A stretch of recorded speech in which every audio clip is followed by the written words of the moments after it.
the mountain that giveth, the mountain that taketh. But what it's going to be giving us here tonight, ladies and gentlemen, is 80 minutes of action. That's right. It's Mount Panorama Bathurst, one of my personal favorites here in the entire world. And if EU is anything to go off of, well, we should be in for quite a treat this evening. Hello, everybody. My name is Nick A. Mullen, and I want to welcome you to tonight's broadcast from the land down under Mount Panorama Bathurst, a track that, like I said, I can never really get enough of. Even though it scares me to no end, it is still a track that I absolutely love racing on, and certainly these guys do too.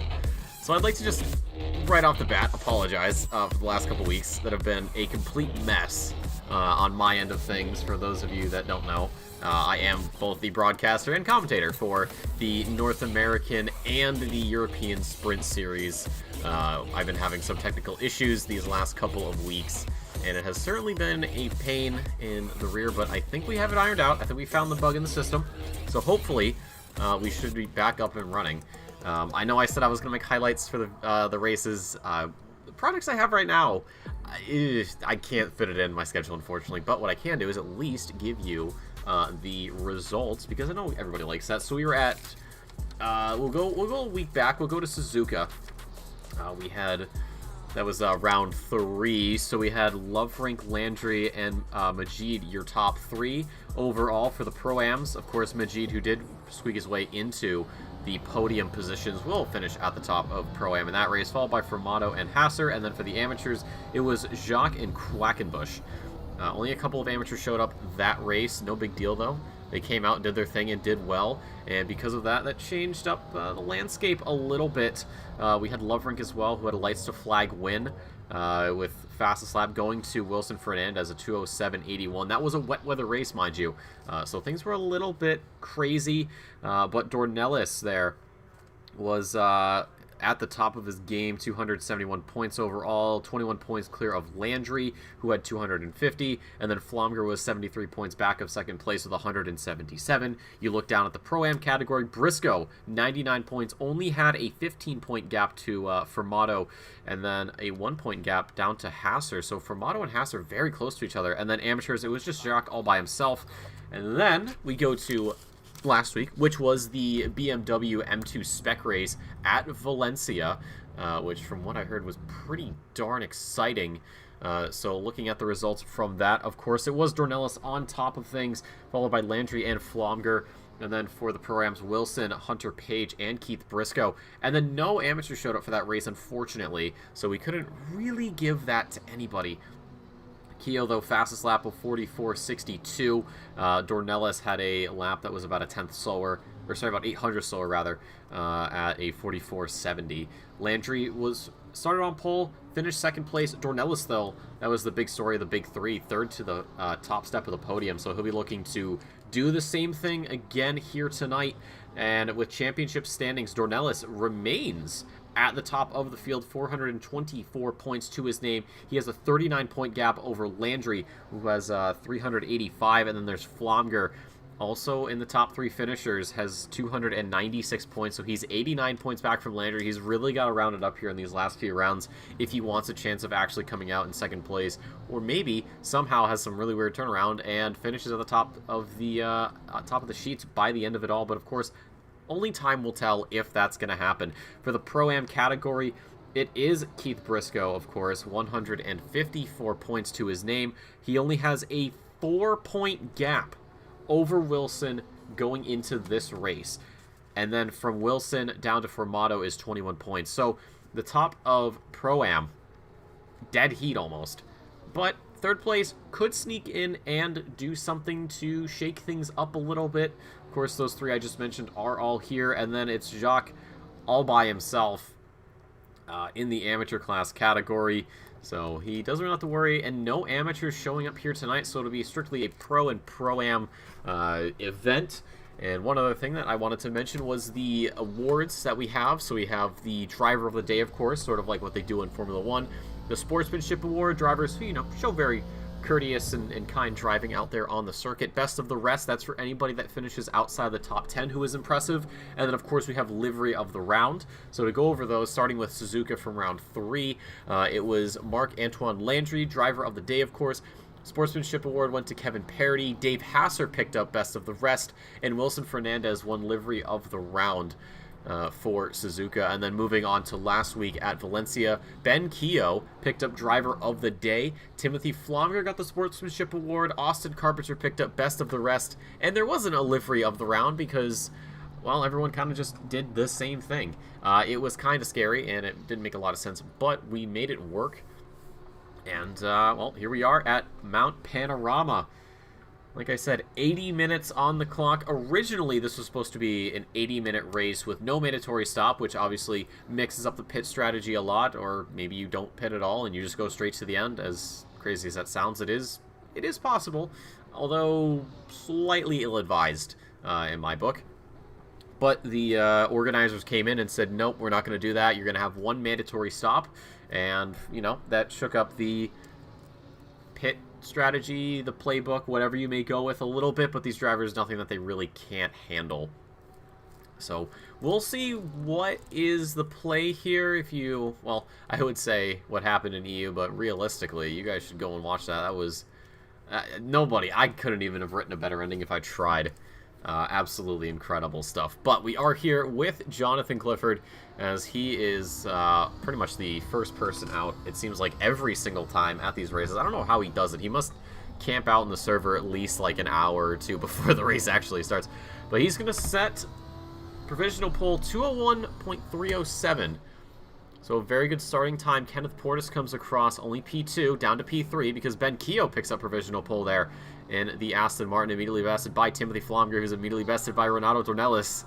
So already, those top spots getting traded around a lot.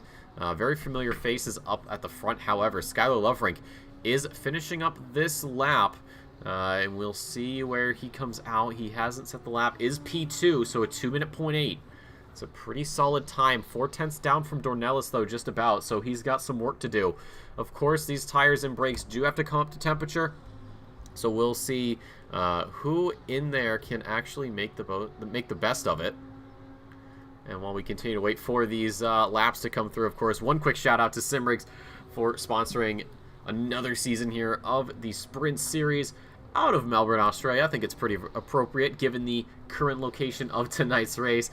Top quality sim racing gear if you're looking to upgrade your rig, or maybe just get a couple of goodies for yourself. They've got you covered. Australia, New Zealand, you know the drill. But if you're like me and you're outside of those borders, if you send them an email, I'm sure they'd be more than happy to do some business with you. And of course, our amazing our Patreon members do get 5% off their in-store purchases. Highly recommend you take advantage of that, because let me tell you something, sim racing equipment is not cheap by any means. Well, if you want something good. Some of the lower end stuff, of course, they will be more than happy to, well, not put too much of a dent in your wallet. But again, thank you to Simrigs for sponsoring another season here of the Sprint Series. Continuing on, though, it is still Dornelis who is at the top of the table. We'll check around, see who's on a bit of an improvement. We do have Michael Formato in the Audi. Feels like it's been ages since we've seen an Audi here in the Sprint Series, at least ones that I've noticed. Maybe things have changed in the last 2 weeks that I've missed, but no big deal there.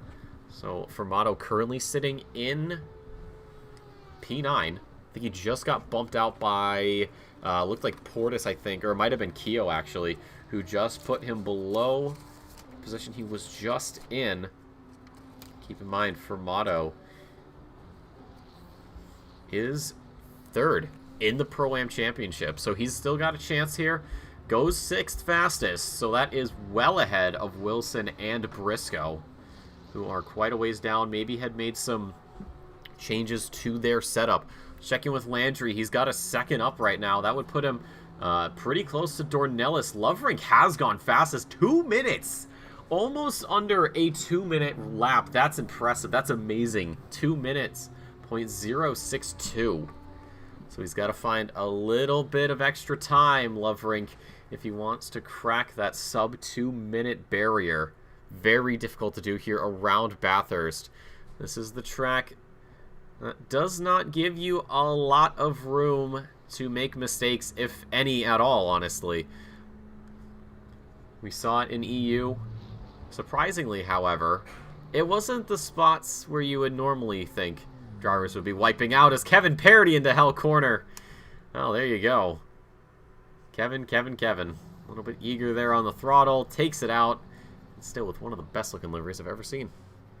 But no, with EU, they certainly found a way to shake up where you're crashing on track. The Porsche was one of the cars that actually did quite well here at this circuit just a few hours ago, along with the Ferraris. Very formidable at this circuit. Also, Riddle and Mike, welcome in. Yeah, the chase was the culprit, but there was some very close calls throughout the entirety of that race, especially through the mountain. Timothy Flomger, though, 6th overall. The top 6 dominated by those pro drivers, and it's up into the top 5 for the number 19. So he'll be looking to convert that maybe a bit more. We rejoin Landry right now, heading down Conrads through the kink. He's up on the Delta. Won't spoil how much. Into the chase, though. Breakpoints on the chase differs car to car. Some go for the 150 board, some go for the 100 board. You got to keep that in mind when you're chasing another driver. You got to be sure that you don't accidentally, brake later, because you're going to be going into the back end of somebody, and that is never going to be good. Across the line he goes. 1/4 of a second off of Loverink. Loverink has gone back into the pit lane, has not come back out since. Keith Briscoe, 1/2 a second as he crosses the line. It's only enough to go up another position over Carpenter. 14th for the 501 Ferrari. Still just about 6 minutes to go here, so a few more laps of time. Deltas are looking pretty much either red or blank, so no one is improving at the moment. But we should be seeing some more improvements coming out. We got some Deltas popping up now. Jonathan Clifford is one of them. The driver who did set the provisional pole lap has been pushed down, demoted into position number 5. So he's just outside that second off of Loverink, who still sits with that 2-minute lap time. I mean, that's just... where do you find that kind of pace? It's amazing. In the Ferrari, surprisingly. But we continue on. Checking with Dave Hasser, a driver we haven't given too much attention to this evening so far. 16th position for the 921. He is quite a ways off, I think, the pace he would have enjoyed. Fermato, though, 400ths ahead of Wilson. That is still the battle for Pro-Am. And with a 21-point gap up to Wilson, if he can convert that into a higher position, someone's going to walk away in second place. But of course, it's Briscoe who's gotten the short end of the stick here, as he's down in position 14. Again, he does have a 1-point gap, or sorry, a 4-point gap over Wilson. So if things go the way they are, and if qualifying is anything to go off of, then we could be seeing a complete mix-up of the Pro-Ams. Hasser goes faster, but not further ahead. Jorge Nunez joining the server. Cameron Sansano yet to set a lap right now. Has had some unfortunate moments on track, has spun out. But looking to set a time here. Along with Eduardo Sanchez. And like I said, Jorge Nunez has joined, so there's only going to be a couple of laps for these guys. Try and put something together, but it looks like Sansano has actually managed to keep it nice and neat. Goes into 16th, pushes Hasser and Parody down a few positions. Sanchez immediately goes up to 7th. All right, well, that makes sense for Sanchez, not wasting any time, into the top 10. Loverink back out on track. He's trying to do better. This is a flyer. We'll leave it be. We're not going to disturb the man. Wilson Fernandez for Vacuum Racing. The 888 Ferrari crosses the lines, improves, but stays 14th fastest, 1.7 off of pole position.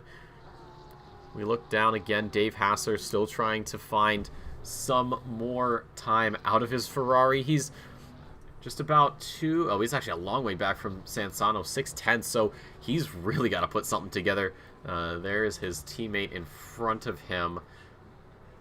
Also for Craft Dinner Racing. Got some, I gotta say, we got some great team names, some great liveries as well. And, well, certainly we'll see them on the grid walk once qualifying is done and everything is set in stone.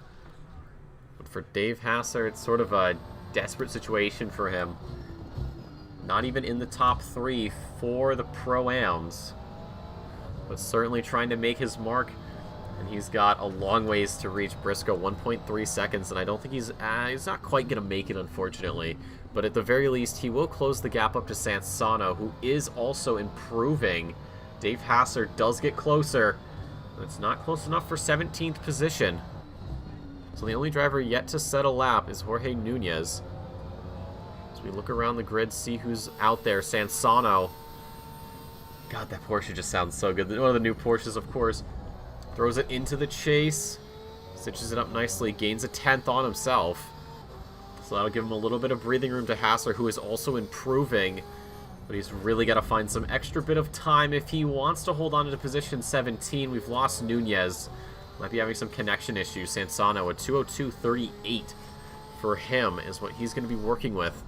Hasser, though, big improvements at the moment. Renato Dornelis crosses the line, leapfrogs over Landry, less than a 10th to Loverink, but still not enough to actually take the position. Wilson Fernandez, his teammate, rounds the final corner. See where if he moves up to 11th, he does. A couple of hundredths between himself and Wilson. Keep in mind, top 5 do get bonus points for improvements. Dave Hasser has pitted, so he must have pushed and found a little bit of extra road that he couldn't have used. So he'll have... Actually, he's done. That's it. Braden Thompson goes up to position 13. This will be the final lap, though. So for a lot of these drivers, it's either one more attempt or the final attempt itself. Loverink still out there, but a 2:01.09 last run. Had to back out of his lap. Not certain what it was for, but... we'll keep going. Try to improve. Try to break down that 2-minute barrier. Nunez rejoins, so he may be starting from the back of the grid. Not what you want. Round Murray, though. Portis goes up into the top 10 with that 2:01.175. That is very good news for him. Timothy Flomger, another driver rounding Murray's corner right now. Crosses the line. How much more can he go? It's only a position. Goes around Clifford. 2 minutes. 0.5 for him. Brian Rasco, checkered flag is out, so I believe Rasco will be the second person because Loverink crosses the line. But Rasco improves to go 7th fastest, a 2:01.09. We still got a few drivers out on circuit. We check in with the number 3 of Renato Dornelis. He's lost a bit of time right now to his personal best. But behind him is Austin Carpenter, who has had a bit of a better set of luck on his side. As Renato goes around that final corner, does not improve. Austin Carpenter, though, could improve here. From 15th, stays 15th. Unfortunate. Wilson Fernandez, currently in 12th, goes into the top 10. That pushes parity out of it. And I think that might just do it improvement-wise. We have the 33 of Ben Keogh, who has found a little bit of extra time. We also have the 84 of Portis and the number 19 of Flomger. Flomger a long way back, though. So it will be Portis that we have to keep an eye on. If he goes off, that could be it. Keogh goes into the top 6 and stays there, unfortunately. But 20 cars on the grid. And I think it's time for something that we all know I love doing, and that is going to be the grid walk here at the start of the race. It'll set the stage for this race. So let's get out there. Let's take a look at some of these cars and see just what it is we're working with here, and take a look at the starting grid. No safety car this week, of course, as we can see, but that's okay. We got the virtual safety car of Loverink, who is sitting on pole position. 5 extra points for him will look very nice on the cabinet shelf. It's Dornelis, though, joining him on that front row. 2 drivers we're not too unfamiliar with seeing this high up the grid. Of course, Dornelis wants to have a repeat of last week, but Loverink could put a stop to that. It's Landry and Flomger on the second row of the grid. Top 3 drivers, 3 different nationalities. And then it's Jonathan Clifford, who does stay within the top 5, so he'll pick up 1 extra bonus point for his qualifying position. It's Ben Keogh, as we saw, staying in position number 6. Brian Rasco, Wilson Fernandez, Michael Formato, and Eduardo Sanchez round out that top 10. It's Kenneth Portis starting us off in 11th. Then it's Andrew Wilson, 12th. Braden Thompson in 13th. Thomas Dagg, Austin Carpenter, and Keith Briscoe. That's 14th down to 16th. And then it's Cameron Sansano, Dave Hasser, Kevin Parody, 17th through 19th. And then 20th goes to Jorge Nunez, who did not get to qualify, so he'll be starting from the back of the grid. And we'll see just what can happen here at Bathurst. And if EU is anything to go off of, well, anything can happen. Anything that could happen will happen. So we'll see who keeps a cool head. Like I said, 80 minutes on the clock. For some, it seems like an eternity. For others, well, it's no time at all. It's just how you utilize it. 1 mandatory pit stop, of course.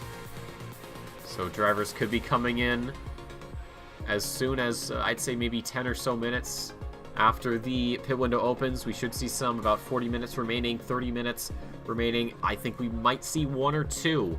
About 20 minutes left in this contest, but I would doubt that a little bit. But we get ready. 30 seconds on the clock.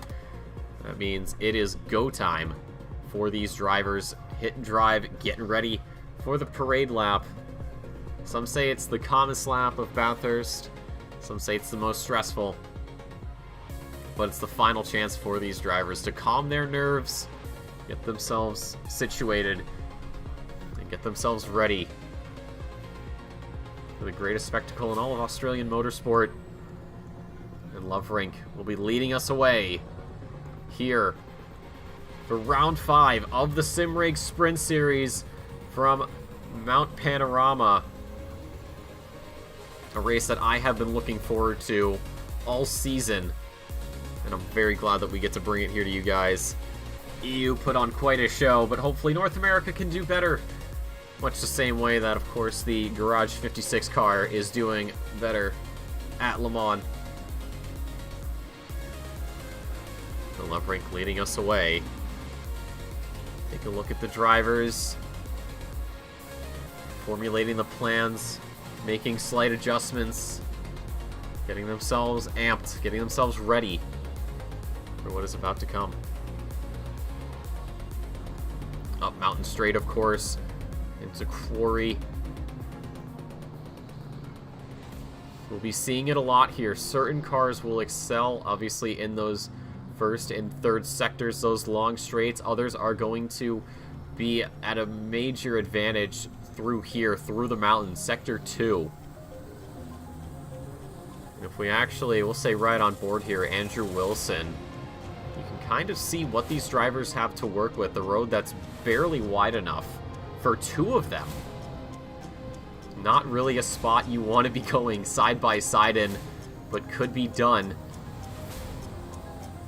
It's important to make sure that, well, if you catch up, you gotta be ready to deal with the fact that you might not be able to pass them until you get around Forest Elbow and head onto Conrad's. Through Skyline, though, this has been a section of the track we have seen drivers struggle in EU. Can very easily ruin your race. And of course, we would never want that to happen to any of these drivers. But it is going to be up to them to make the best of a bad situation should it come to that. But down Conrad, still single file. Should be going double file just before the chase. The chase, of course, that sweeping left-right at the end here. And we are lining up double file.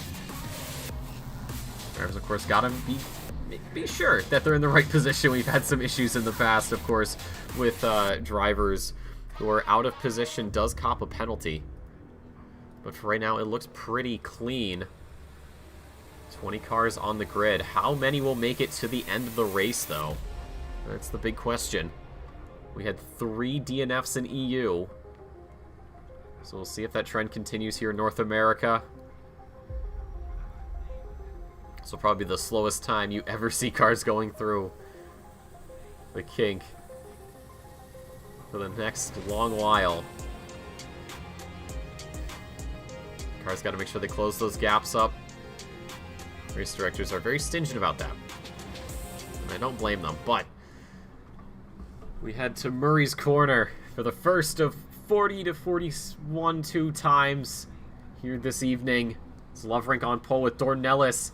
Two titans of North America duking it out on the front row of the grid. Landry in the Audi, surprisingly, with Flomger alongside. Porsche, of course, doing very well here. We see some pretty big gaps, but we head on to the front straight. Loverink got the clean air, has the inside line for turn number 1. Can he convert that? And it's green, green, green here at the mountain, and it's actually going to be Dornelis that gets an amazing getaway off the start.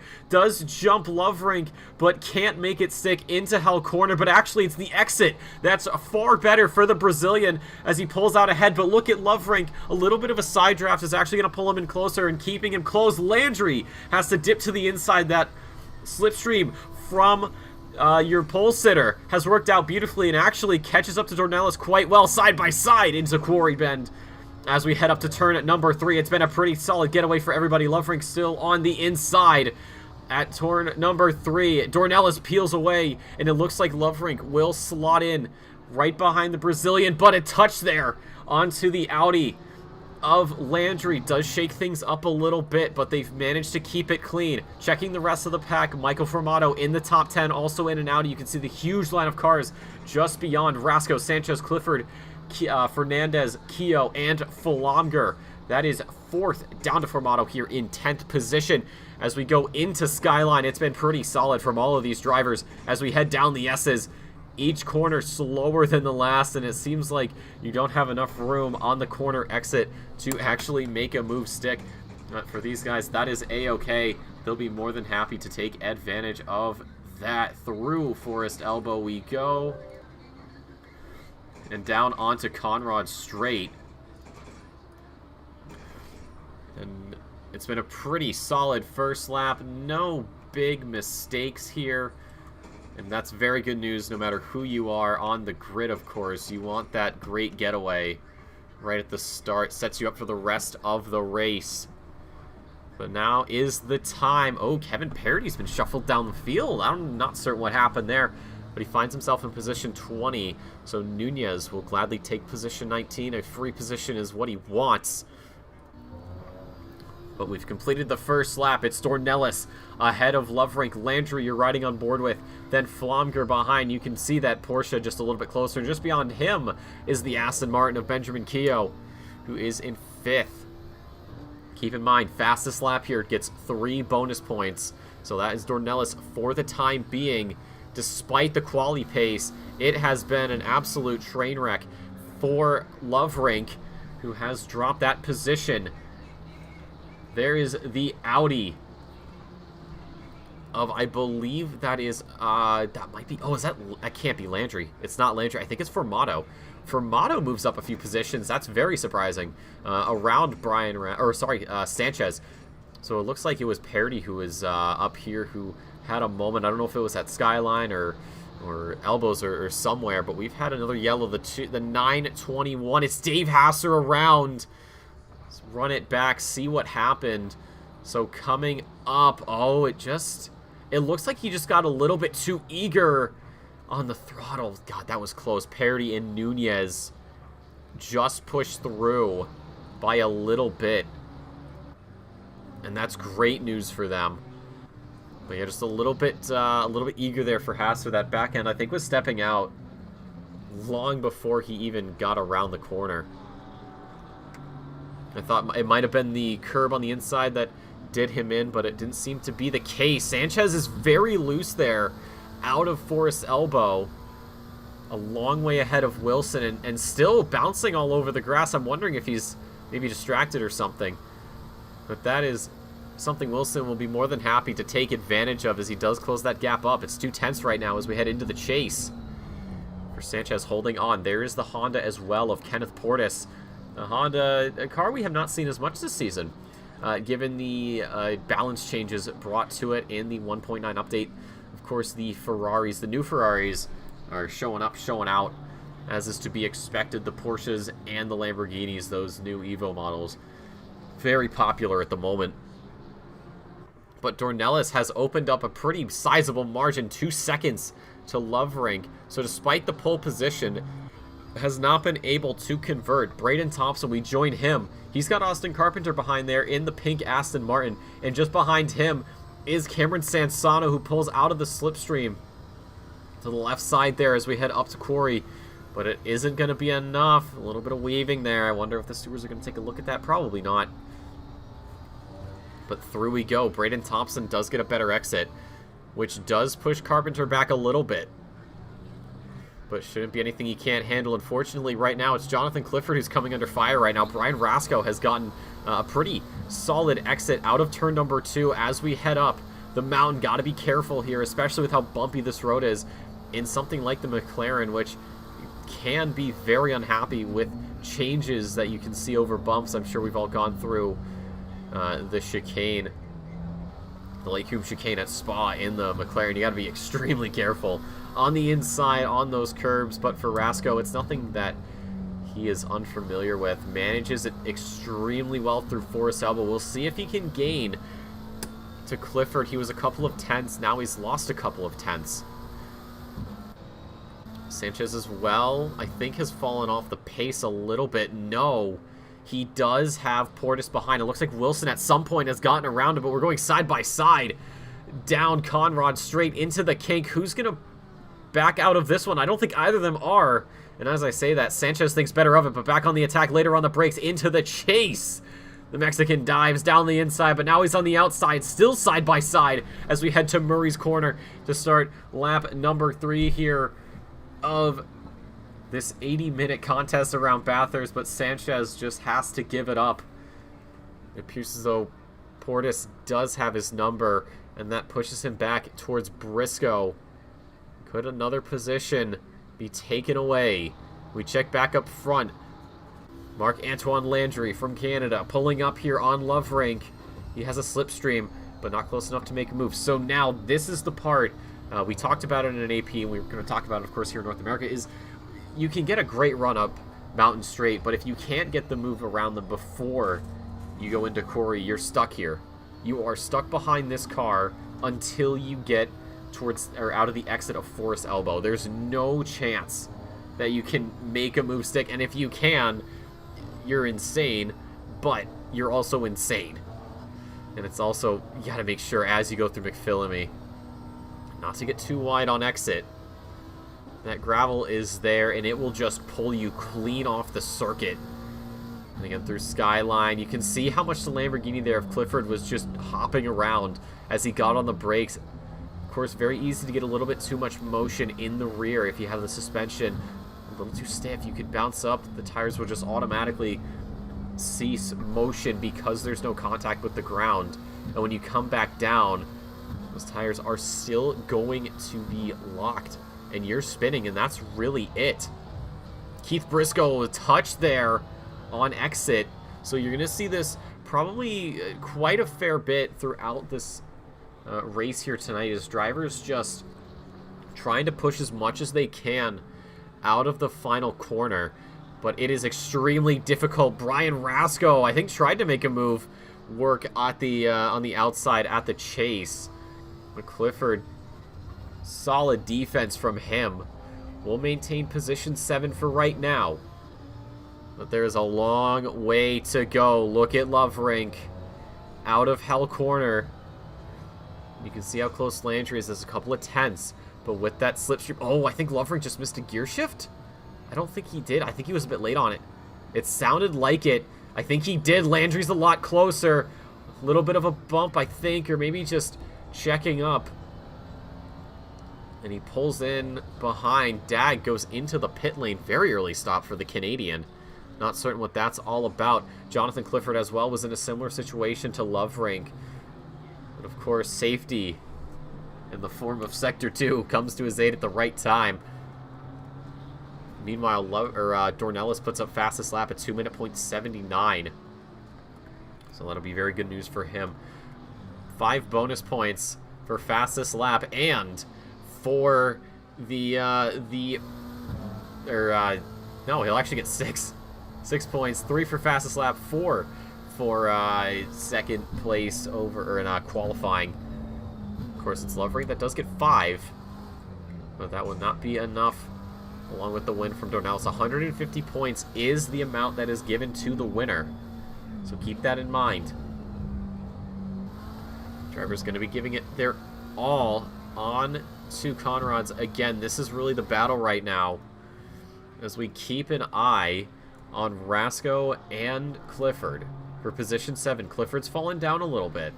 Started the race in position number 5. Hasn't really gone his way so far. Brian Rasco extremely close to the Lamborghini. Clifford's going to go defensive into the chase. Rasco's trying to make it work around the outside. Now the inside for the McLaren. I think there was a bit of a touch there. Might have pushed him off his line a little bit. Clifford remains defensive, but now goes back to the outside. And for a moment, Rasco thought about a bit of a switcheroo, but was not in the cards, unfortunately. Has to stick back again. That's the thing with these long races. You have to be willing to just sit behind that guy in front for the longest time. And in the meantime, actually, Landry's gotten around Lovering. So a different bit of fortune has befallen Landry compared to what Rasco is currently working with. We have a yellow flag on circuit. I'm not certain for who that was. It could have been Hasser.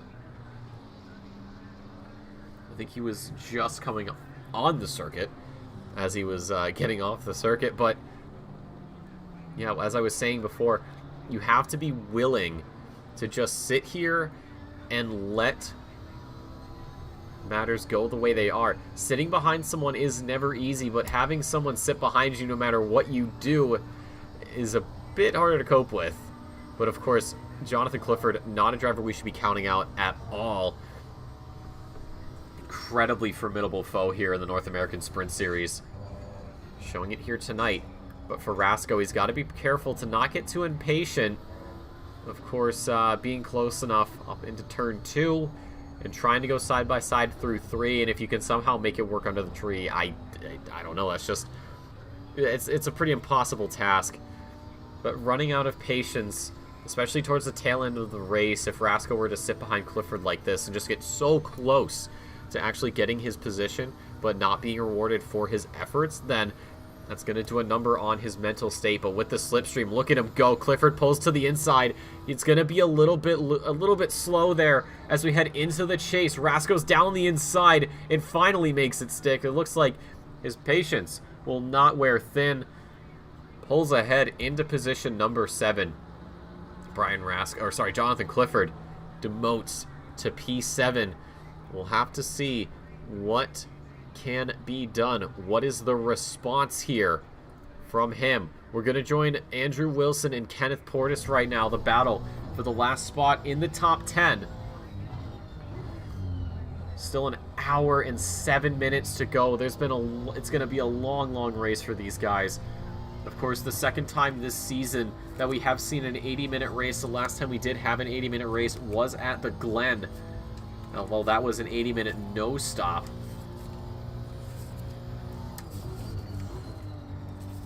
But if we look ahead in the schedule, next week we are going to be at Zandvoort. That'll be a 60-minute one-stop, so the same as Suzuka. Wondering maybe if the weather will be the same. Be very exciting to see a wet weather race, of course, here in the series. And then the final race of the season will be at the Nürburgring, a 70-minute two-stopper, same as we had with Oulton Park. We'll keep an eye on the standings, of course, and we'll let you know if any championship battles have been closed or are still raging on. Of course, only 2 weeks means we're getting done June 22nd before we have, I think, a month off until we pick up again in August. Feels strange not having the bye weeks here in the Sprint Series. I'm very used to them, so when we don't have it in one season, I go, well, we should be roughly by the end of the season. We should be just about halfway, a little bit before. But that's not the case. We are at just past the halfway point. Of course, Valencia was the fulcrum of the season. I'm sure these drivers are very happy to be back in their GT3s, being in those BMW M2 spec cars. Definitely a lot slower comparatively, but a nice little challenge thrown the way of our drivers. We continue to stick here with Kenneth Portis, who has been sitting behind Wilson for quite a while now. Has not found a way past.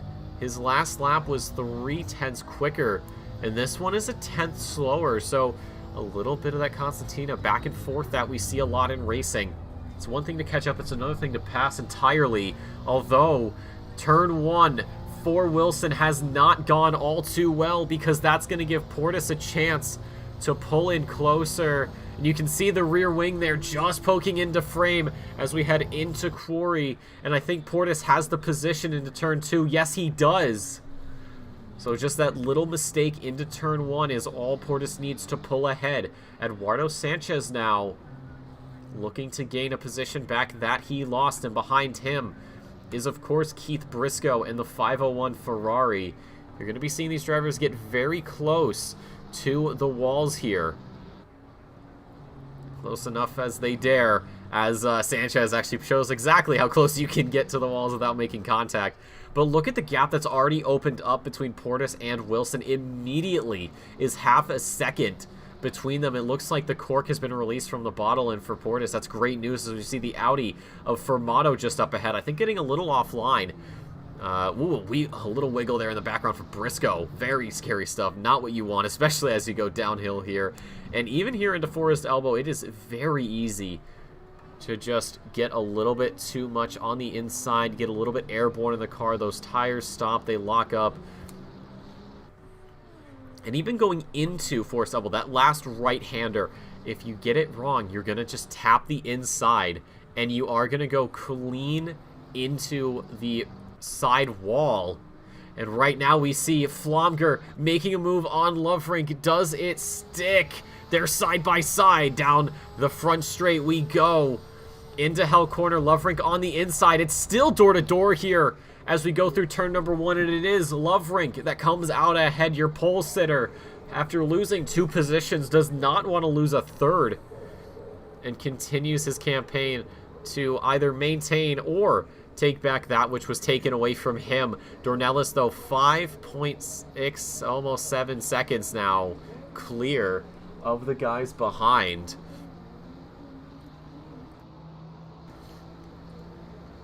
And for Sanchez, eyeing up Wilson here. We have a late break there from the Mexican driver. Does gain an extra 10th, but it's immediately converted away. Check in with Braden Thompson and Austin Carpenter. Still the battle for position 14 is one that we get to keep an eye on. Very exciting stuff, of course. For Braden Thompson, currently a long ways back. Not the last in the pro category. Ooh, there's a touch there on the inside. Could that bring Carpenter in a bit closer? I don't think so. Thompson lucky to get out of that one. As we head over the mountain, you can see the pink Aston Martin there just in the rear view. Very wide down through McPhillamy towards Skyline, and then the S's. We go. The Porsche there of Cameron Sansano getting a little drift happy. Andrew Wilson, though, still the pressure is applied. It hasn't increased, but it's certainly been stable. And depending on who you are, that's not what you want, especially as there is a slipstream as we head down Conrads again. 8th time here. And even though there is a slipstream coming into effect, the McLaren not really getting too much of a boost. Not a boost as we're used to seeing. As we head through Kink into the chase, the McLaren, of course, another car that did surprisingly, or not surprisingly, but was very popular. A very quick car once you worked out how to drive the thing. But I think it's been pulled back a little bit in the most recent set of updates. Wilson Fernandez, we do have Dave Hasser coming out of the pit lane. So very early stop from him. And we'll be playing back marker for a little bit of time. You can see the Audi there of Formato just exiting your screen. You have the bright green Honda of Portis, and then Andrew Wilson and Eduardo Sanchez. Again, another pair of cars that we just keep coming back to. This is what we saw earlier with Portis and Wilson.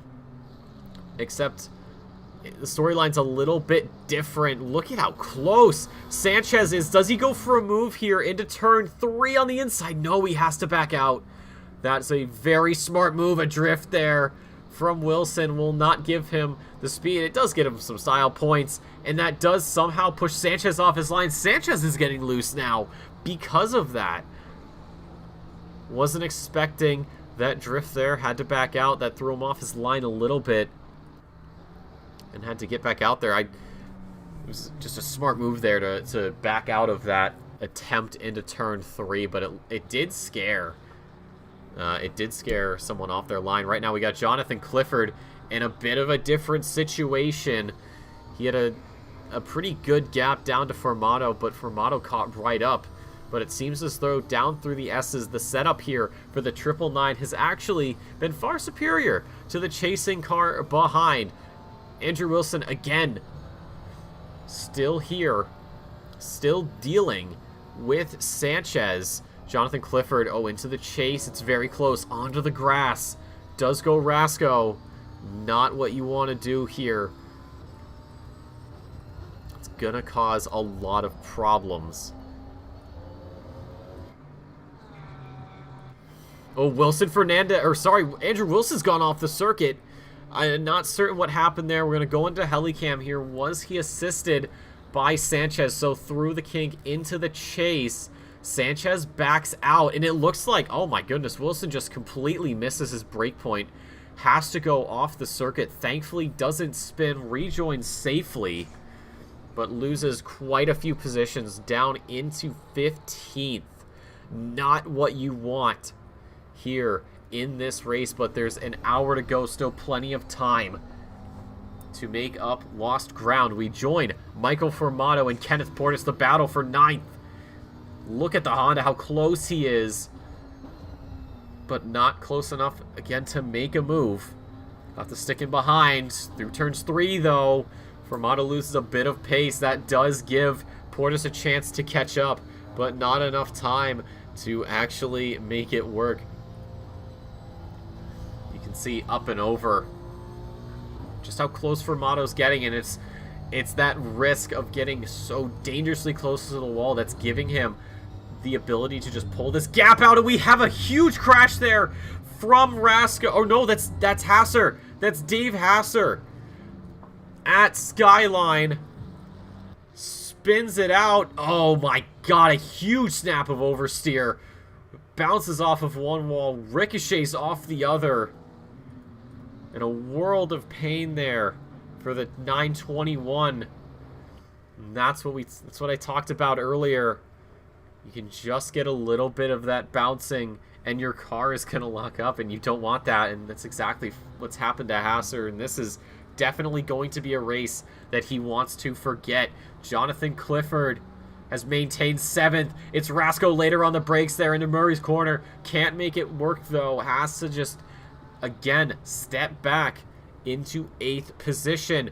Michael Formato as well, very much under attack right now from Kenneth Portis. Doesn't get the best exit through the final corner as we head up to Hell's Corner. The inside line belongs to the Honda. Does Kenneth Portis make that Honda as wide as he can? Yes, he does. Overtakes the number 11 and pushes himself into 9th place. The top 9 spots dominated by the pro drivers. But it is Formato that does take home bragging rights right now for Pro-Am. Of course, he's looking. Oh, Rasco! Rasco loose there into turn 3. Thankfully, does not have the same sort of day that Hasser has had. And is able to keep going. He was right on Clifford, but for Clifford, that is great news, because he does not have to worry about this McLaren for a long time, and of course a little bit of extra damage is going to make things a bit more difficult. We rejoin this battle between Thompson and Carpenter. It's now the battle for position 13 because of the incidents we had earlier in the race with Wilson. Of course, Briscoe being where he is right now in 12th position is good, because Wilson quite a ways back Although Formato could gain some ground here. 21 points separates him from Wilson, and then Wilson only 4 points. So Wilson has a lot of ground to make up if he wants to overtake the lead in the amateur or in the Pro-Am category. Timothy Flomger here in position number 5, despite the power we saw of the Porsche earlier on in the EU Sprint Series, has not been doing as well. Although seeing Ferraris quite high up is a expected sight. I know the Mercedes as well is a car that we see do very well here at Bathurst. It's a very slippery exit there for Flomger. Does that give Fernandez a chance to catch up as we head up Mountain Straight? It doesn't look like it, even with the slipstream. This Ferrari struggling to reel in the Porsche. A little bit later on the brakes, though. That is what's going to be the difference there. Wilson knows it. Wilson Fernandez, rather, knows it. And so does Timothy Flomger. Knows that if he just gets a little too close, that overtake could be done in no time at all. But for right now, he has to sit behind. Can't make a move, barring a huge error. Sometimes not even driver error, just the way the car reacts to certain parts of this circuit. It's important to make sure you know how to properly manage your car as Fernandez goes on to the gravel there a little bit. Wilson Fernandez with Cameron Sansano as we head up. Oh my god, Sansano. So close to the wall there. 1 time, 2 times, possibly even 3 times for the number 9. He is really pushing that Porsche. He knows the pace is there. He's just got to find a way to reel in Wilson and take over 15th.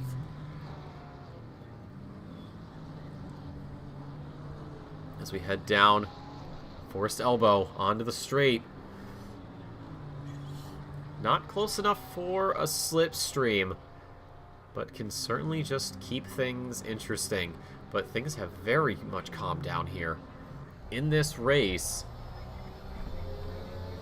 you can see Fernandez as well falling off the pace a fair bit, actually. Last lap for Flomger, a 2:02.24. For Fernandez, it was a 2:02.95, so there's been some errors there on the corners, of course. Braden Thompson's last lap was a 2:02.9 and also a 2:02.9 for Carpenter. It was actually 3 thousandths in Braden Thompson's favor, so he'll take that. As we cross the line, let's see what it looks like. A 2:03.247 for Braden Thompson, a 2:03.127 for Austin Carpenter. So that is a development that we'll keep an eye on. But Renato Dornelas has just completely run away with this. 6.5 seconds over Landry. And then Lovering completely falling off the pace of the top 2. Has to sit in 3rd. Thankfully, though, does have a very good gap. Keogh as well with a very good gap. Pretty much solid gaps across the field, except for right here. And also... Oh, we've got Eduardo Sanchez. That is Sanchez turned. Up into turn 3. We're going to ride on board, see what happened. So as he comes through, gets on the brakes, down the gears. Oh, he just... surprising. Just loses the back end. Thankfully doesn't go into anybody else. So for Sanchez, that is going to put him down into P11. Not what he wants, but still plenty of time to make up for lost ground. And of course, probably shifting the pit strategy. That's what happens when you have some of these drivers, Andrew Wilson especially here, a very good example. You spin out somewhere, you lose some time. All of a sudden, a pit stop that you might have taken, say, 40 minutes becomes 45 minutes, or maybe 35. Maybe you push it back, maybe you pull it in a little bit. Who knows? But yeah, very good move there from Sanchez to stay on the brakes, especially. One of the things that is talked about a lot with these drivers, especially some of the newer guys, either in the Rookie Series or those that are new to the Sprint Series, we talk a lot about just holding the brakes when you're crashing. You know, you may say, well, I'm gonna ruin my tires, and in that regard, yeah, you will absolutely flat spot your tires. However, you want to be predictable, even in the most unpredictable of circumstances, crashing being one of them. You'd think if Sanchez had just kept off the brake, he could possibly have completely blocked the road or had gotten back on the racing line and been a terribly placed roadblock. Nobody would have seen till the very last second. That for sure would have drawn a virtual safety car. But the experience of Sanchez keeps him and his fellow competitors alive for another lap. Braden Thompson, though, one of the drivers we saw just past Sanchez as we looked out the rear view of the McLaren. And you can see how much speed these guys are just carrying over the top of the mountain. And again, making sure to get as close to the walls as possible without making contact, especially down through the S's. You can see on the inside of the white line, you can just see those patches of rubber. That's how close some of these guys are willing to get. Some maybe a little bit closer. But for right now, Braden Thompson, Austin Carpenter, and Andrew Wilson, to some extent, is sort of where we're going to be sitting, it looks like, for a while. Dornelis, 6.8 seconds. Sizable gap. And it's only been growing. Albeit slowly, but still a gap that we are more than happy to keep an eye on. Wilson Fernandez right now, P6. He does have Timothy Flomger just up ahead. That top 5 finish, it's within reach, but maybe needs those little dinosaur grabby things to make the move work out. Michael Fermato here in position number 10. Keep in mind, these drivers do have votes for driver of the day, best livery, sportsmanship, and best of the rest. Of course, outside or inside the top 10 does not get you best of the rest, but you could get something. Maybe you have a better livery. I think if I had to really give someone livery of the day that hasn't been given one before, I would just give it to Nunez, because that livery, I think he's used it the last season he was in, and I think he was in the season prior, so he's been very consistent, which I appreciate. As I have dubbed it the Weeb Machine. Even though there are definitely some other liveries we've had in the past that would probably deserve that name a little bit more, but for right now it's his for the taking. We rejoin Braden Thompson, though, so despite Carpenter's best efforts, has not managed to find the pace. 2-minute 2.762 for Thompson and a 2:03.077 for Carpenter as he just goes straight across. One of the direction changes there, but probably a smart move. Maybe felt the car get a little bit loose and just decided that it was in his best interest to just go straight. You'll cut the corner, that's fine, but it's probably better than going off. Of course, it's pretty difficult to pick up track limits here at Bathurst, in my experience. You really have to try to pick those up. Of course, through Skyline down the S's is a spot you can easily get the the warnings, as we do see Rasco coming into the pit lane. So barring Hasser, Rasco is the first one into the pit lane. Hasser was in more involuntarily. There's Andrew Wilson in the background. He's going in for a fresh set of tires, maybe some fuel as well.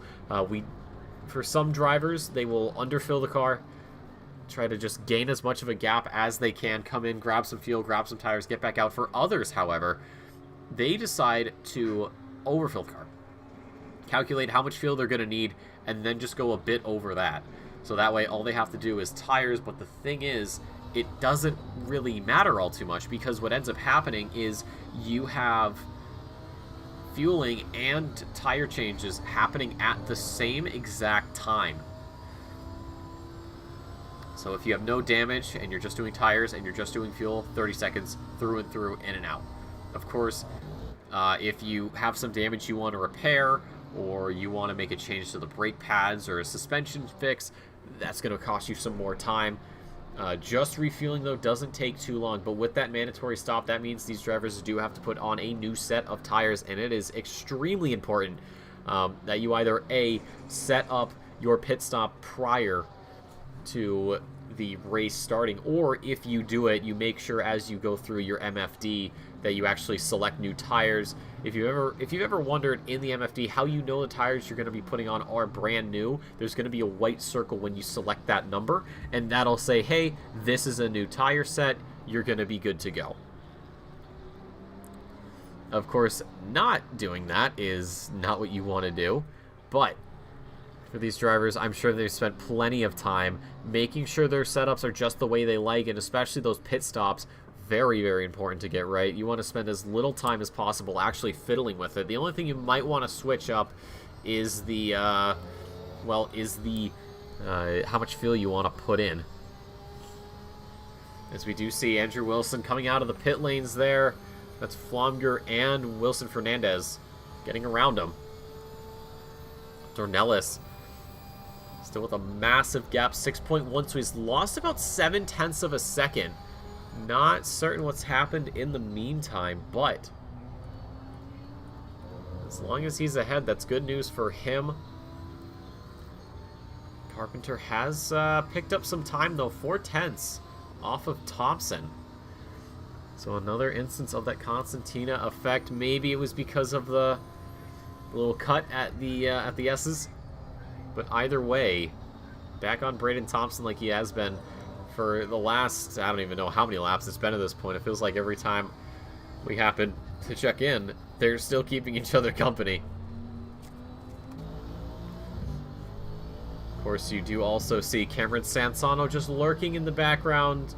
Not too much of a threat at the moment here for Carpenter. However, could be showing some moves, because his lap is faster than Carpenter's by almost a full second. Oh my god, did he just go off? Cameron Sansano, that was a huge save. Check that one again. As you gotta ride on board with this. So we head up, just gets on the grass, a beautiful save. Not too much movement there from the Porsche, but he's able to just keep it together and stick with it. Heart-stopping moment for the number 9.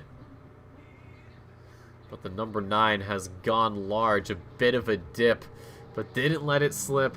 Stays in position number 13, but still a fair ways off of position 12. I was just saying that his lap was, I was about to say his lap was almost a second quicker than Carpenter's. But of course, that's going to change a little bit as we come across the line. But Carpenter does go into the pit lane, opting for some fresh tires. That'll promote Sansano up in position.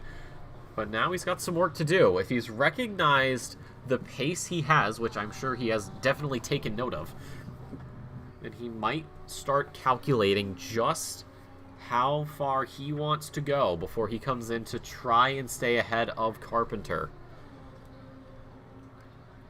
But it's Rasco and Wilson and soon to be Carpenter that have cleared their mandatory stops. Hasser has been in the pit lane for a long time. That might be his race over and done. You did see those just horrific images of his Ferrari bouncing off of what felt like every possible wall on track. Yeah, you gotta feel for the guy. It's a terrible thing to have happened here. It's like I said, Bathurst giveth, Bathurst taketh, especially through Sector 2 up over the top. It is dangerous. One slight misstep is all it takes. Of course, Cameron Sansano apparently likes to tangle with death a little bit as he goes over the grass there on the inside, so he does not fear anything. No mere mortal. Take a look at the track map, though. You can see just how spaced out all of these drivers are. You do have Parity and Nunez, though, that are relatively close to each other. Ben Keogh in the pit lane now. That's the 33. Aston Martin that has gone in. And I don't think anyone else is going to follow suit here. Now the 999 passes it up. We'll check in on the 84 of Portis, 11 of Formato, Briscoe as well. Formato goes into the pit lane, so that is going to be his, hopefully, first and only stop of the night here. Just under 41 minutes to go. And Thompson comes in as well. Of course, the pit lane, you got to be careful. The pit entry line is very far away from the actual pit lane. So you got to make sure that you don't accidentally go a little bit too crazy there. Nunez has some front end damage. Shouldn't be affecting the car all too much. Probably just a little bit of paint scratching. No big deal there.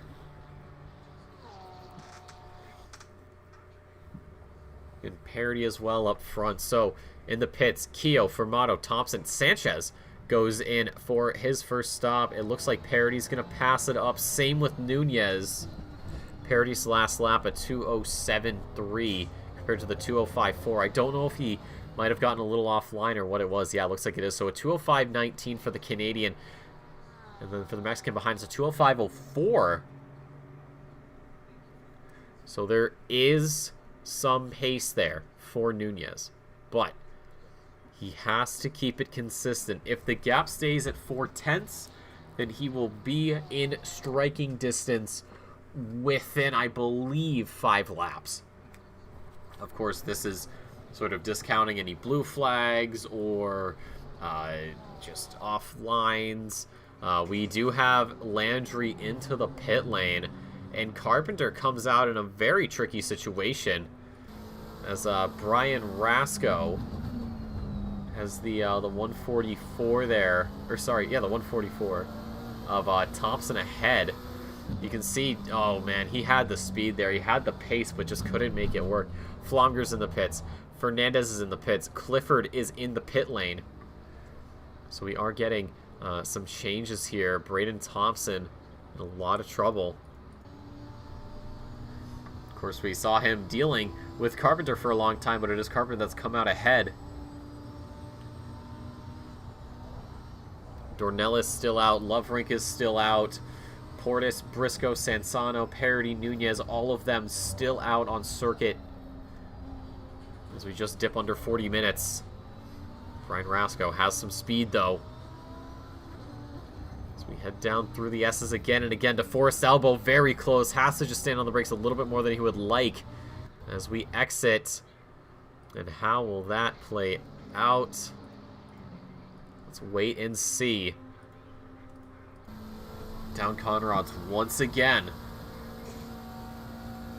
And even with the slipstream, Rasco is not pulling in as much as he would like. Although he's getting a really big burst of speed there. Into the chase. Does have to back out. Braden Thompson might have been spooked off of it a little bit. Brian Rasco finds the space. Finds the speed. Finds the Lamborghini on his inside as we head down into turn number 1. And it looks like, yes, it is. Braden Thompson gives up the position. Brian Rasco up into position number 15. So for the 135, great move from him. Dornelis in the pit lane. That should promote Loverink up into the lead. And Portis could also grab a position along with Briscoe possibly. But of course, those two will have to come in before the end of the race if they want to get anything done. We have Kenneth Portis right now just passing Eduardo Sanchez here on track as we're all sort of bouncing around up and down. We're gonna go somewhere else. We're gonna leave those guys to their own devices and go from there.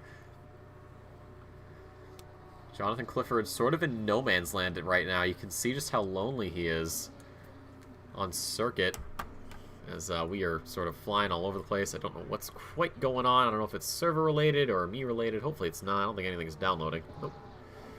Yeah, there's like a slight hiccup from the server. Sansano, I mean, the lag looks cool and all. It looks like you're drifting around. Oh boy. Alright, we're having a lot of problems right now. Dornelis is in. Loverink's in the pits. Portis is in the pits. Briscoe's in the pits. Sansano just coming in now. Oh my god, you can see the connections there on the left side of screen. Red bars and yellow bars and orange bars. A couple of green bars. I think Hasser's the only one with a green bar, but it doesn't really matter because he's, well, he's not racing. This is most likely an issue with the server. Hopefully it does get sorted out, because if that isn't the case, then it's going to be a bit tricky. We'll join Landry right now. He's got a pretty stable connection, So he'll be our eyes on the ground right now as we wait for the rest of the server to kind of sort itself out, which is doing. You can see those connection bars on the left coming back down, of course. So it looks like the server issue has passed us.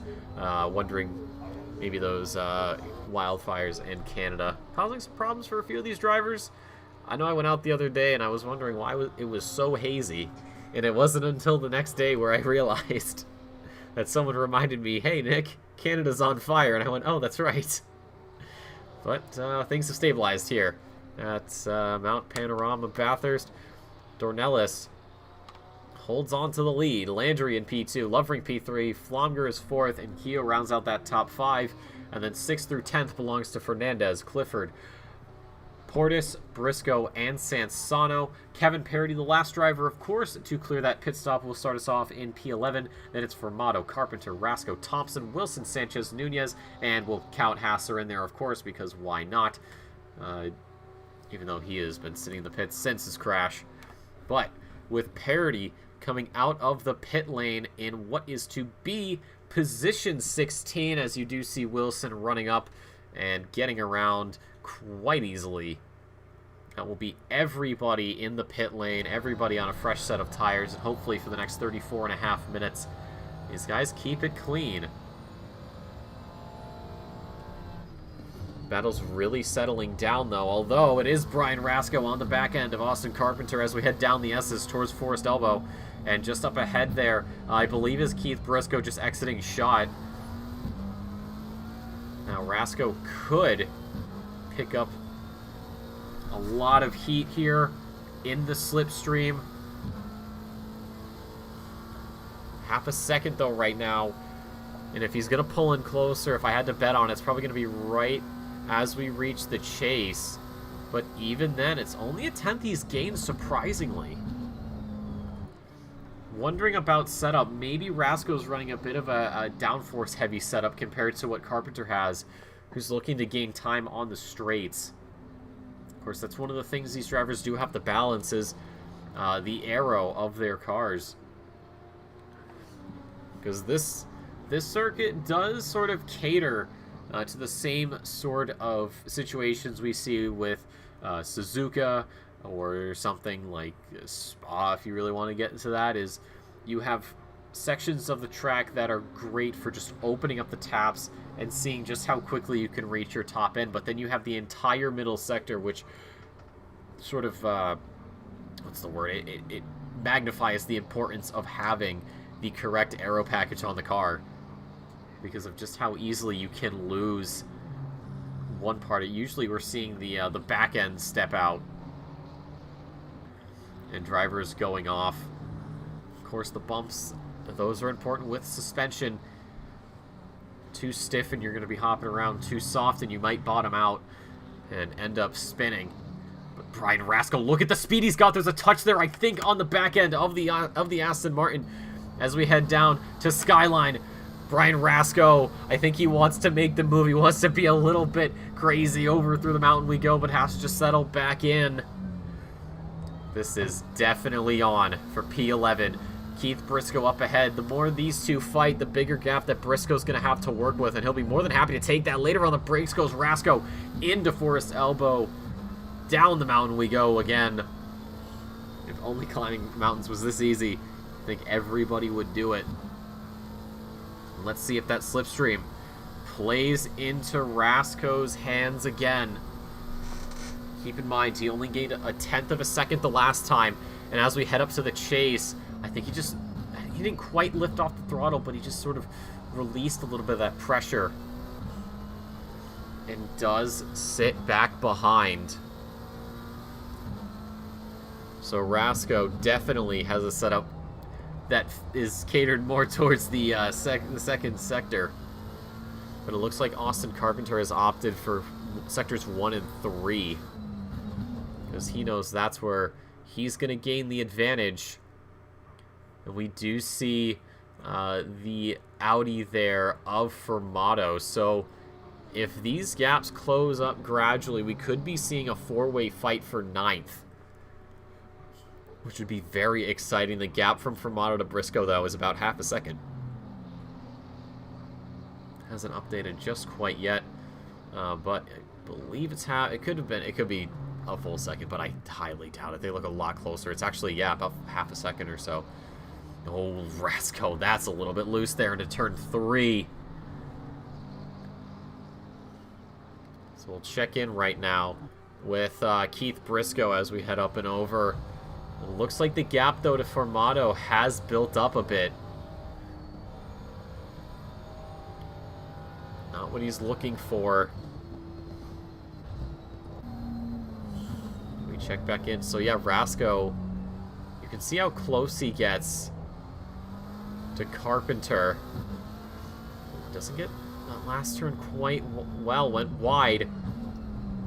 Very much on the inside of the corner. Power down. He's a lot closer now than he was a couple of laps ago. And that slipstream should be taking even more of an effect here. But I think it's just the downforce setup that's doing him in. But does gain some ground into the chase. Where's he going to go? To the inside. His brakes are about even. Throws it down the inside. Makes contact there with the Aston Martin of Austin Carpenter. Pushes him off the circuit. Carpenter rejoins and holds on to that position. Rasco doing the right thing and just waiting for Carpenter to get back through. Does not want to catch a penalty. So for him, he may have drawn the ire of the stewards, but I don't think it'll be anything more than a slap on the wrist. Sure, he's more than okay with that. Braden Thompson, another driver, so it looks like the battle for 9th, 11th, and 13th all heating up here. And actually, Brian Rasco gets a much better exit out of turn number 1, and he converts that into an 11th place spot as we head up into the mountains. So this is where he should be getting rid of Austin Carpenter. Let's check back in. Braden Thompson, Cameron Sansano, 13th position, still up for grabs between these two pro class drivers. We'll see what the setups look like. Who's gone for more downforce? Listen to Sansano. Slight lifting under the tree. Depending on the car, driver, and setup, it is possible to go flat out, but it is very ill-advised.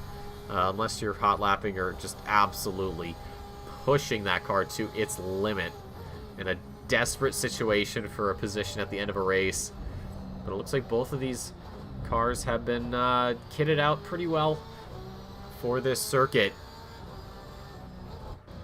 Kevin Parody with Eduardo Sanchez. So this is the battle for 16th. A little further back, which does leave Wilson kind of on his own. Parody has lost sight of his fellow Ferrari driver. Oh, Sanchez. Very close there. Another case of maybe seeing the pace there. Parody did a 2:05.41. Sanchez did a 2:03.69. So wondering maybe Parody got offline a little bit as the back end of Sanchez's McLaren dances all over the place. Look at how close he is heading down through the S's. Kevin Parody, though, has got to be careful. You can't be driving with the rear view, especially into that right-hander. Again, you just tap the inside, and that's it. There is nothing you can do at that point. You're a passenger, if anything else. Braden Thompson's last lap, though, at 2:03.42. Sansano at 2:03.36. So 300 separate them. And the gap is about 3/10, so if that keeps up, 10 laps from now, we could be seeing a move. And of course, that is still plenty of time left in the race. It looks like, I think Thompson might have just gotten the corner a little bit incorrectly. Not certain.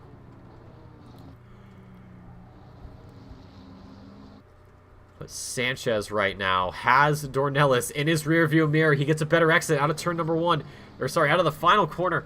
Into turn number 1 he goes, throws it down the inside, gets the job done, and he's going to go onto the grass here, and he's going to use Renato Dornelis as a bit of a screen to keep Parody away. The headlights are flashing, of course, to let him through. Sanchez is going to do that, and times it pretty darn well.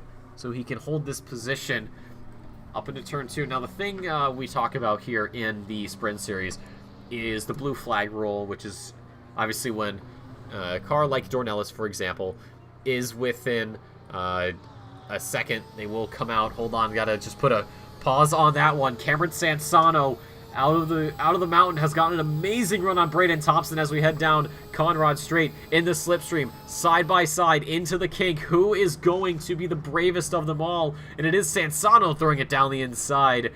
And in time for the chase, position 13 for him, says thank you very much, and pulls away quite nicely. And we'll see if he can actually, well, convert that even further. But anyways, back on topic with the blue flag. So obviously within a second of a lapped car, those blue flags are coming out. And I think we just saw Nunez clip the barrier a little bit. Does he have steering damage? No. So he might have just clipped the barrier a little bit, as we saw. But normally drivers have 4 corners to let the car behind through. However, with it being Mount Panorama, you will constantly see blue flags come out towards the end of Mountain Straight. As you go through the mountain, through Sector 2, that is a point in which it has been decided that you are not required to let the car behind through. In terms of safety, that's probably a very good thing to do. You don't want to let someone through. Oh, Briscoe bouncing all over, completely misses his brake point, and Rasco pulls in. I'm going to try to just round out my thought. Basically, you don't have, if you're blue flagged through the mountain, don't worry about it. Just let them through right here, actually, as you come out of Forest Elbow onto Conrad Street. There you go. Anywho, Brian Rasco, right behind Keith Briscoe. You saw Briscoe just skipping over the little bit of runoff there at Skyline. And that has given Rasco a great opportunity, side by side through the kink, down into the chase. Rasco, the last of the late breakers, and that is a clean job done from him. Top 10 position for this guy right here, and he has got some work to do if he wants to keep that as such. He had a pretty good last lap, and obviously a lap that we just did was even better, of course, given all circumstances. But for right now, Landry is in between 2 back markers, just getting around parity, and just up ahead is Sanchez. Good ways up the road, though, so we won't be dealing with that for a long time. But Brian Rasco, good solid run from him. Great move as well. So we'll check and we'll see what this lap time actually looks like as they come back around for another tour of this circuit. Of course, the last lap is about 1.5 seconds or so in Rasco's favor, but that, of course, was because of Briscoe's little alternate route, if you will. Looking around the rig, though, it is still Dornelis very comfortably in the lead. Landry in second. Lafrink, your pole sitter, is in third. Flomger and Keogh in the top 5. Fernandez, Clifford, Parody, Portis, Formato, and Rasco into the top 10. Man, if Kevin Parody was in the top 10, that'd be something. Maybe someday Lady Luck smiles on him and he gets a hell of a run. But if you have never driven at Mount Panorama, this view gave you a pretty solid indication of just how close those walls are. Keep in mind, this is a public road, by the way. This is not a purpose-built circuit. This is someone's backyard. You can see the houses for the people that live here. This is part of their life. Granted, they don't get the same luxuries that these guys get, where you're able to throw your car at top speed, as the police are very good about making sure that doesn't happen. But yeah, through the mountain, of course, very narrow, not a lot of room to work with. Even when you're the only person out on track, it's still not enough. Feels like you need just a little bit more. But it's, well, something these drivers are going to have to deal with. And deal with it they have. Like I said, if you haven't driven here, you absolutely should. I think we're going to stick here with Brian Rasco as we head up into the mountain. Into the right-hander. Over the curb, you can use a lot of that runoff there. You can see just how close these walls are. Into this double blind left. If someone is spun out right here at the exit of the corner, you're not going to know about it until you get there. And then up here under the tree, Rasco releases a little bit of pressure. Not quite full on, but definitely close to it. A slight release, actually, up and over. Down through, up over McPhillamy to Skyline. And of course, the famous 7 News banner that's been there for what seems like forever greets you as you head down the mountain. There's when you do the S's here and you do them just right, it is the most satisfying feeling that you can get on the circuit. The way it flows together so perfectly can never be understated. The best feeling. And I'm sure these drivers do it so well.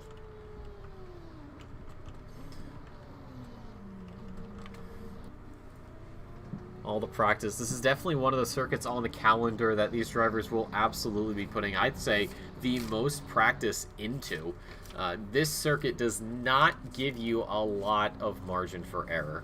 When you look at the schedule, of course, Alton Park, Watkins Glen, Suzuka, Valencia, Mount Panorama that we're here right now at, Zandvoort, and the Nürburgring. All of those circuits, barring this one, have some pretty wide open areas, and maybe Suzuka, and maybe Zandvoort. So, okay, so like most of these have a pretty solid amount of runoff that you can work with.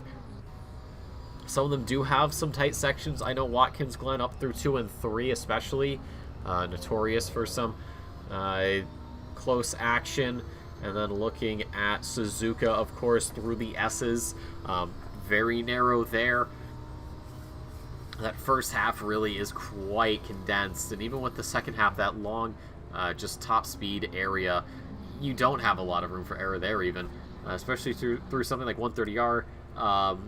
Zandvoort, pretty boxed in, especially those first couple of corners. It feels like you're almost sardined together if you ever go side by side, and with some of those curbs being what seems like miles high, you go over one and all of a sudden your car is just spinning off. So that is another circuit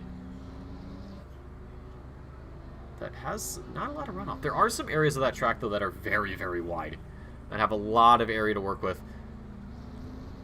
Of course, we'll see it next week.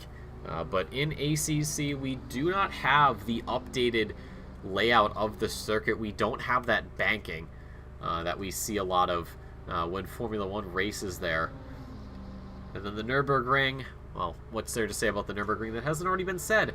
A lot of runoff, a lot of great tight sections, but overall a circuit that everybody has driven several times over. So that'll be a good way to round out the season. But Mount Panorama, circuit that takes no prisoners.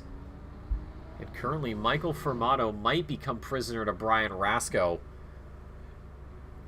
as P9 is starting to come up to grabs. Last lap for Rasco was a 201.8. For Formato was a 203.23. You almost wonder if he had to let somebody through. Not quite certain.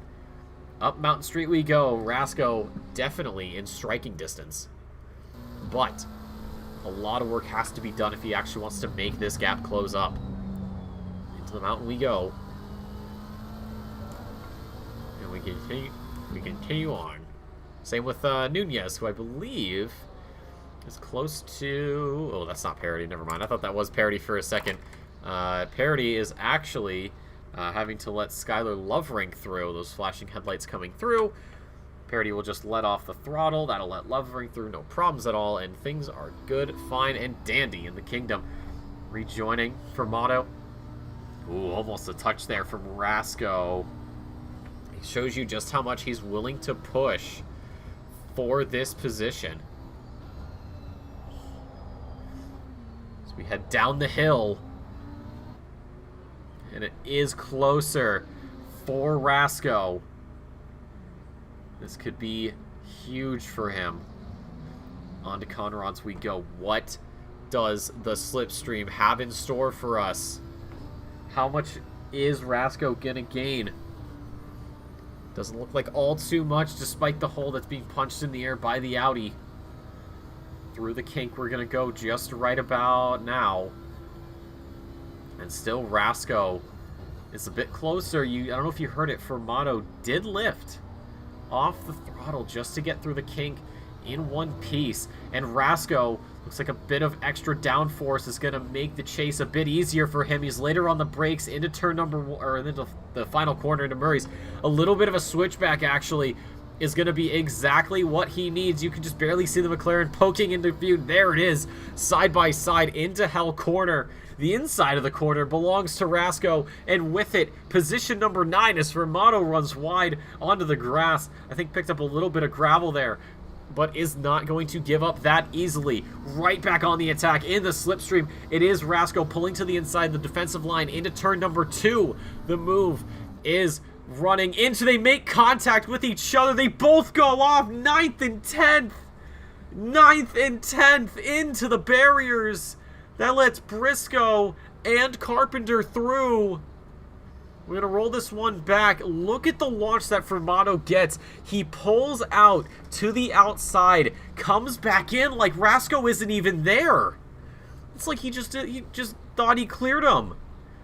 And then because of that, Rasco turns around, is spun around, and clips the back end of Fermato's car. That spins him out. Oh, and there's so much more trouble for Fermato. Oh, that is not a good-looking Audi at all. You saw all the damage there on the outside of the car. The windscreen cracked and scraped. The steering was bent, pulled to the side. And Fermato, that move, oh, goodness me. Brian Rasco, that is not how you want to be handling your car. It was a great battle between both of them, but just an error, a huge error on Fermato's part is what put him in the pit lane. And I mean, you got to give Rasco some points here for actually being able to drive this thing. I say drive with very large quotation marks, of course. You can see that rear wing is all sorts of messed up. There's Dornelis, who I think had a little bit of a moment getting through. The front end's scraped up, the back end's banged up, the sides are slaughtered, and the steering, well, the steering is absolutely screwed up. Despite being cranked a full 90 degrees to the left, he is moving in a straight line. Actually, a little bit to the left, actually, as he goes through the chase. Somehow is still able to keep that thing actually turning right. And we've lost one of our drivers just then. It wasn't Fermato. Fermato's still in the pit lane. But Brian Rasco, you gotta wonder how much damage has he just gotten. He is pulling into the pits, though.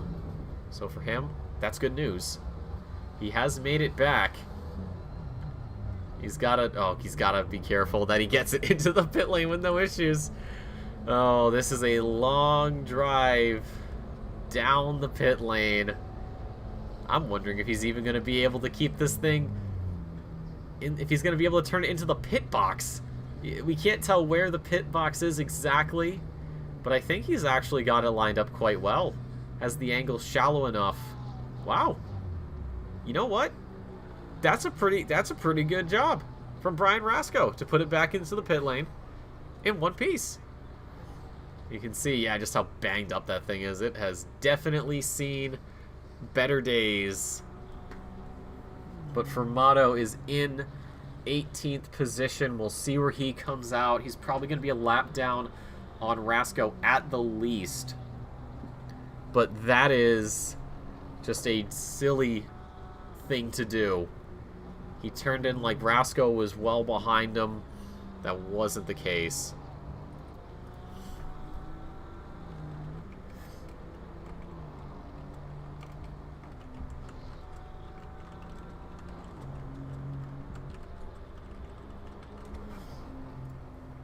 but that is an unfortunate end for both of those guys. They were doing so well, too. Fighting for one of those top 10 positions, but, well, we saw what happened, and that was that. So now things have very much settled down. All the action seems to have gone home and has gone to bed. As out of the pits does come Fermato.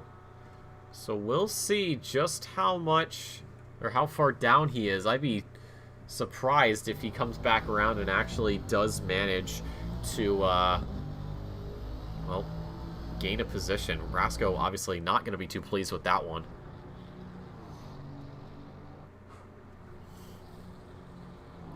Yeah, a lot of the action has just immediately subsided off of that, as we do have just about 10 minutes to go here.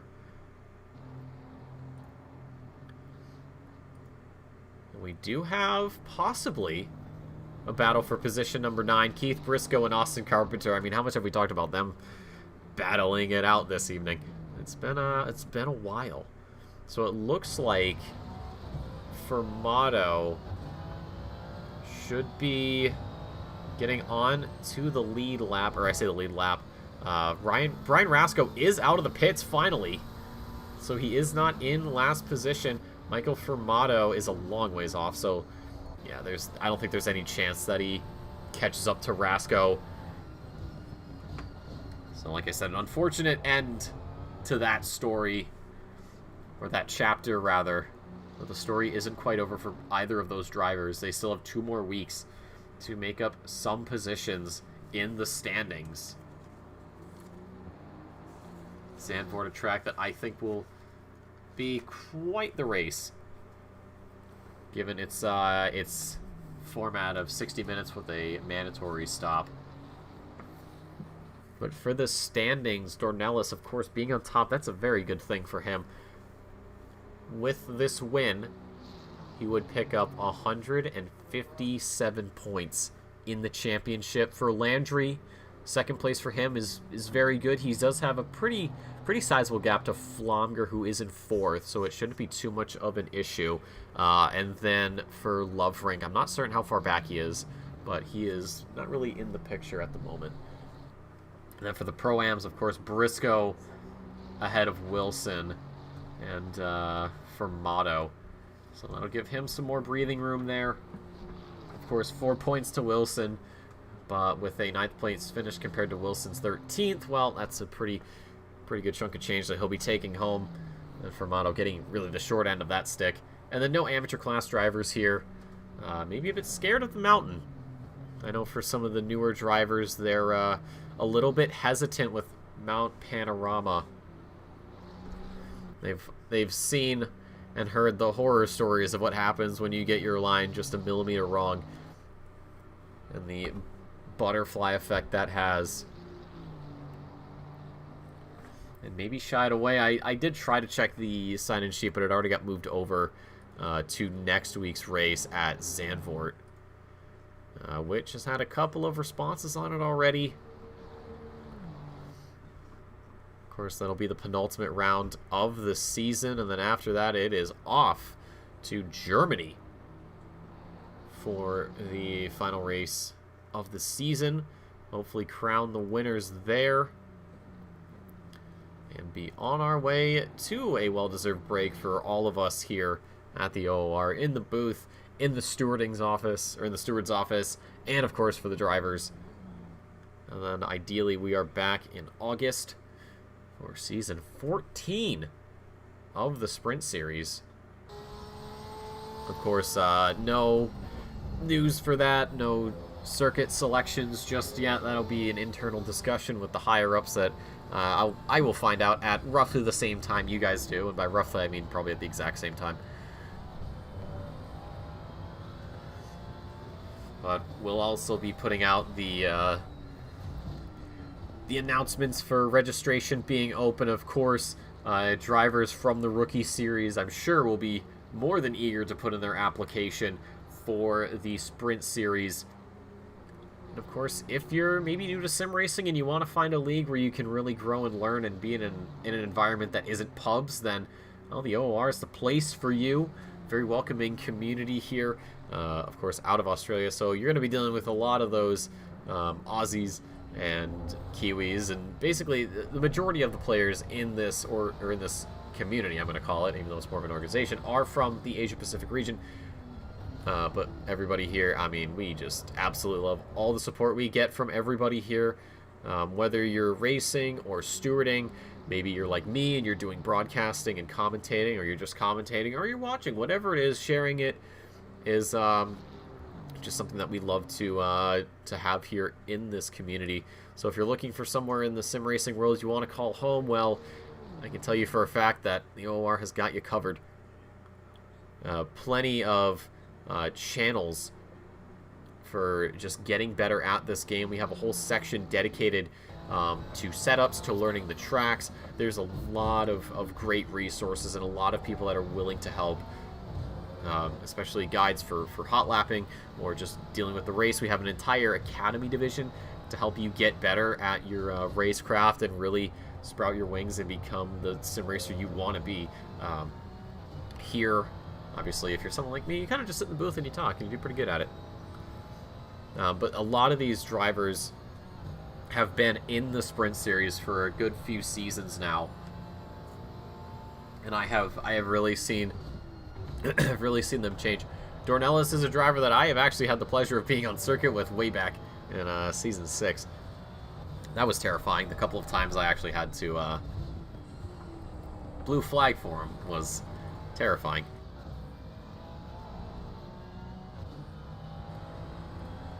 Although it was never really a difficult thing to do. It was very, very easy to just, get off the line, let him through, and carry on with my days. Jonathan Clifford as well. I remember him coming in, very timid driver, wasn't too confident at times. He had moments of absolute brilliance, but he was still trying to get into it.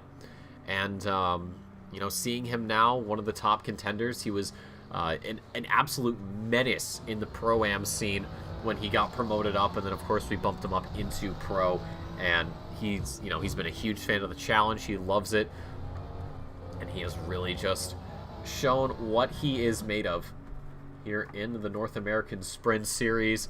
Another driver I've had the pleasure of racing with is Flomger. I've seen him out there a lot. Kevin Parody as well. I have seen him grow as a driver coming into this. Sort of the same situation as Clifford, although I think he's probably a bit slower on the uptick in terms of going from Pro-Am to Pro compared to what the 999 Lamborghini of Clifford does, but it's still a great journey to watch with these guys and continuing to see them come back. Carpenter as well, Briscoe Portis, Keogh, Landry. Well, sorry, a different Landry. We have two Landrys, and they'll have to give me a hard time about it. Loverink as well, but yeah, a lot of these are returning names, and the beauty of that is when you have drivers that are in the Sprint Series for long stretches of time, they learn from each other more and more than just that one season, that one-off gig that someone has, and that creates even better racing. So if you really want to give yourself and everyone else a bit of a show, you can stick with it, learn how everyone else drives, and then meticulously craft your plans from then on.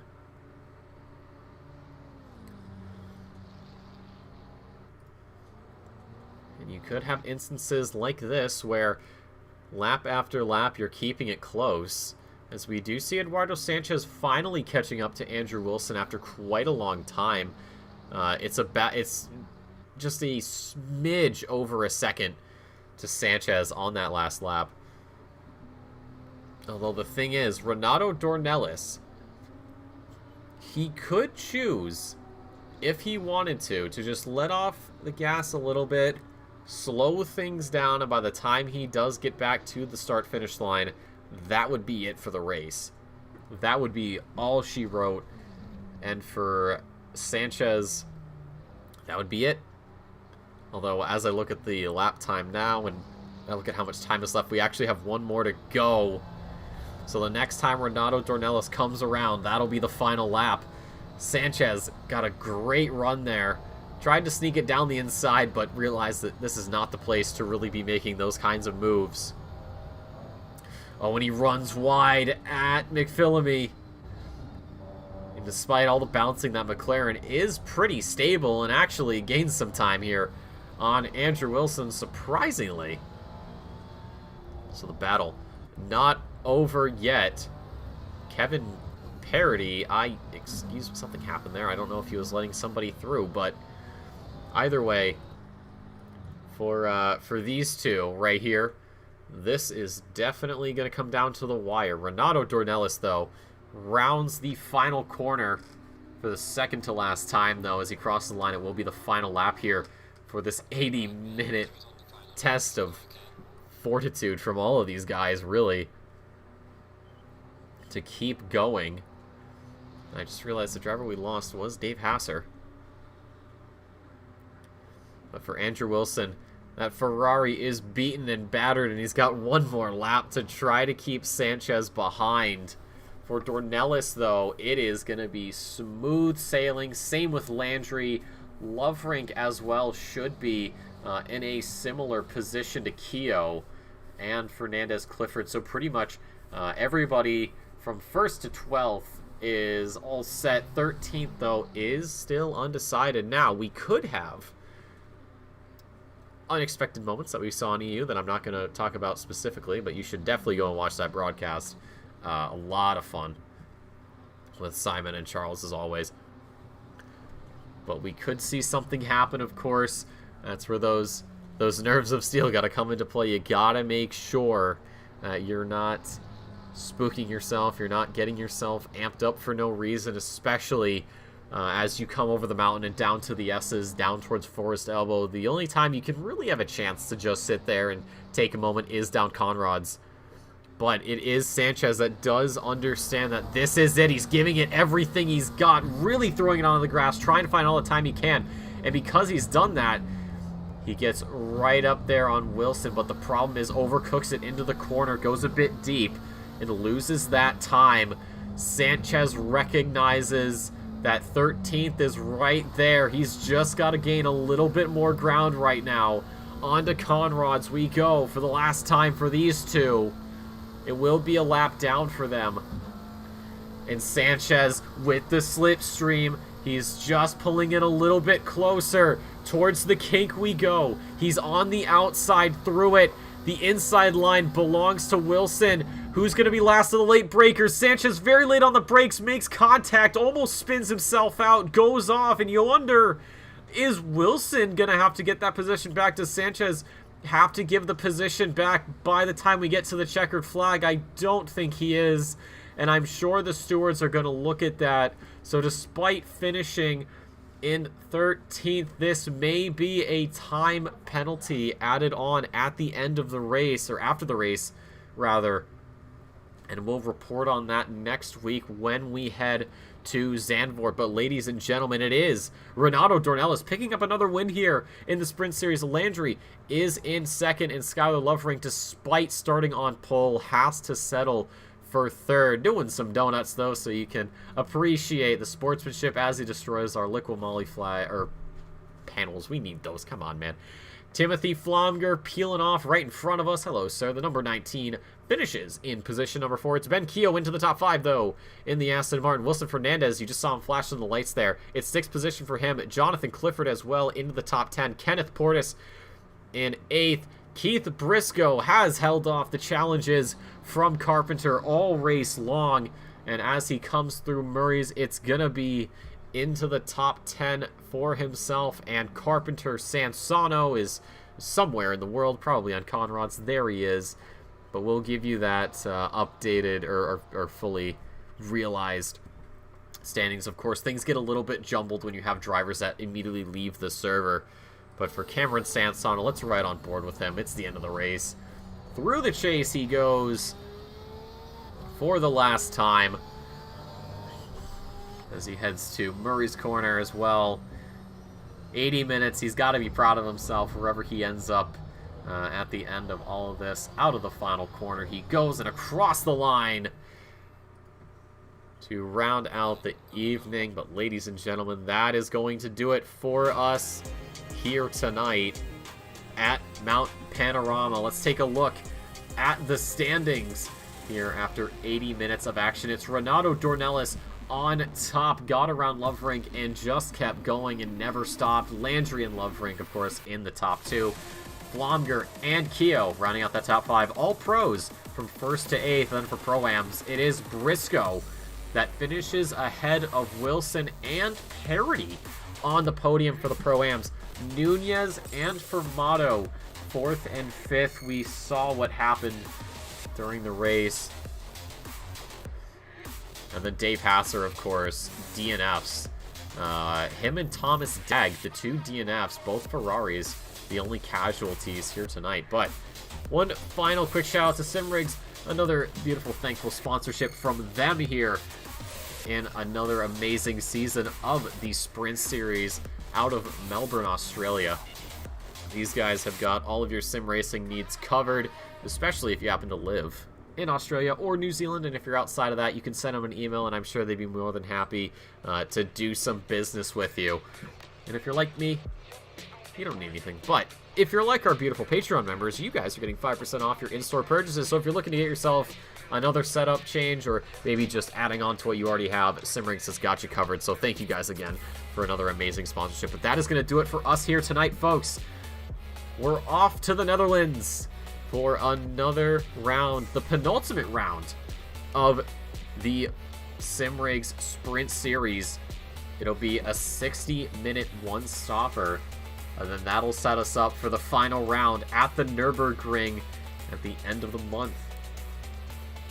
But that'll do it for us tonight. On behalf of myself and everybody here at the OOR, we'd like to thank you so much for stopping by. Hope you enjoyed your stay. Remember to like and subscribe, all that fun stuff. Get the word out about this amazing organization to your friends. Everybody's looking for a sim racing home, and OOR has got you covered. But as always, ladies and gentlemen, stay safe, stay beautiful, and we'll see you next time.